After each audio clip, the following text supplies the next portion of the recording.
எல்லாருக்கும் வணக்கம்.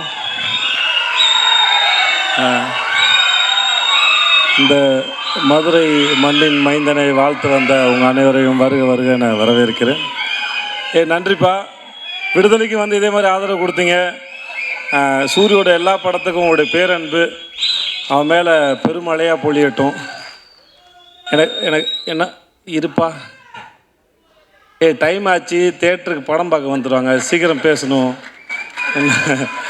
எல்லாரும் இங்கே கேட்ட பேச்சிலே வந்து அம்மா வடிவுக்கரசி அம்மாவோட பேச்சு தான் பிரமாதம். ஆமாம், பிரமாதம். உங்களுடைய பேச்சு வந்து உங்கள் இயக்குனர் உங்களை எவ்வளோ சந்தோஷமாக வச்சுருந்தார், அந்த செட்டு எவ்வளோ அழகாக இருந்ததுன்னு அதை சொல்லிச்சது. வெற்றி சார் சொல்லிட்டே இருந்தார், செந்தில்குமார் வந்து மனிதர்களை கையாள்வதில் மிகவும் வல்லவர், அன்பில் வந்து பார்த்துப்பாருன்னு சொன்னார். செந்தில் நம்மளும் ஒரு படம் பண்ணுவோம் செந்தில், ரொம்ப நல்லா. எனக்கு உங்கள் எல்லாம் தாண்டி அவர் பக்கத்தில் உட்காந்து உங்களுடைய அது பெரிய மூத்த சகோதரனை போல் ஒரு தகப்பன் சாணத்தில் உட்காந்து உங்களை ரசிச்சுட்டே இருந்தார் வெற்றி சார். வந்து குதிச்சுக்கிட்டே இருந்தார். இது மாதிரி எனக்கு உங்களை பற்றி முழுசாக எதுவும் தெரியாது, பட் ஆனால் கேட்குறதுக்கும் கடைசியில் வடிவுக்கரசியமாக பேசும்போது அவங்க எவ்வளோ கம்ஃபர்டபுளாக எவ்வளோ சந்தோஷம் ரசிச்சிருக்காங்க, எவ்வளோ விஷயத்தை அப்சர்வ் பண்ணியிருக்காங்கன்னு தெரிஞ்சது. ரொம்ப நல்லா இருந்தது, சந்தோஷமாக இருந்தது. ஸோ உங்களுக்கு முதல்ல வாழ்த்துக்கள். அப்புறம் யாராவது ஒருத்தர் ஜெயிச்சு வந்தாங்கன்னா அவங்களோட ஆரம்ப கட்டம் வரைக்கும் தான் நமக்கு மோட்டிவேஷன், ஓகே இங்கேருந்து வந்துடுவாங்கன்னு.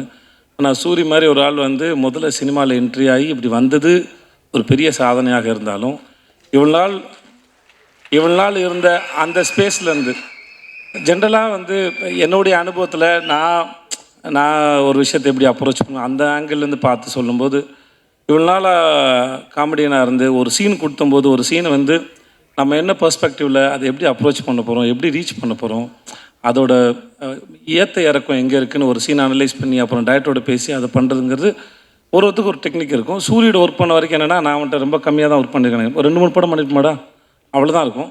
ஆனால் ஒரு சீனுக்குள்ளே அந்த காமெடியை மட்டும் தேடின ஒரு மூளை வந்து ஒரு ஸ்டேஜுக்கு அப்புறம் இத்தனை வருஷம் ப்ராக்டிஸ் பண்ணிட்டு அதை எப்படி ஒரு ப்ரொட்டகனிஸ்டாக கதையின் நாயகனாக வந்து அதை ப்ரெசென்ட் பண்ண போகிறோங்கிறத யோசிக்கிறது அது பெரும் கஷ்டம். அது ஏன்னா ரொம்ப நாளாக ஒரே ஃபார்மில் யோசிச்சுட்டு அதுலேருந்து உடச்ச இன்னொரு ஃபார்ம் உடைக்கிறதுங்கிறது.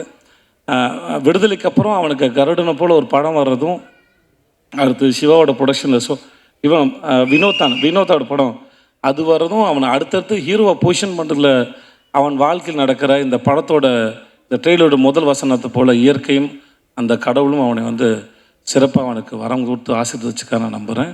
அவனோட அடுத்தடுத்த படங்களும் அவன் மேலே ஒரு நல்ல ஒரு எதிர்பார்ப்பை ஏற்படுத்துது. அவனை ஹீரோவை மோல்டு பண்ணுறதுக்கும் அது ரொம்ப அழகாக வடிவமைக்குதுன்னு அதை பார்க்குறேன். அதை பார்த்து ரொம்ப ரசிக்கிறேன் நான். நம்ம ஊர் மூஞ்சி ரொம்ப அழகான சிறந்த கருப்பான அழகாக நீ வாழ்க வளர்க நல்லா இருப்ப நீ. இங்கே வந்தது அத்தனை பேருக்கும் நன்றி. அடுத்த முறையிலேருந்து மதுரை மட்டும் இல்லாமல் அகில உலக அப்படியே தான் போட்டு நிறையா ஊர்லேருந்து அவனுக்கு பேனர் வரட்டும். வர்ற பஸ்ஸு 1-2லாம் இல்லாமல் இன்னும் நிறைய பஸ்ஸில் இந்த ஆள் வரட்டும். நீ வாழ்க. நன்றி. வந்து நான் இருக்கும். நன்றி. தேங்க்யூ.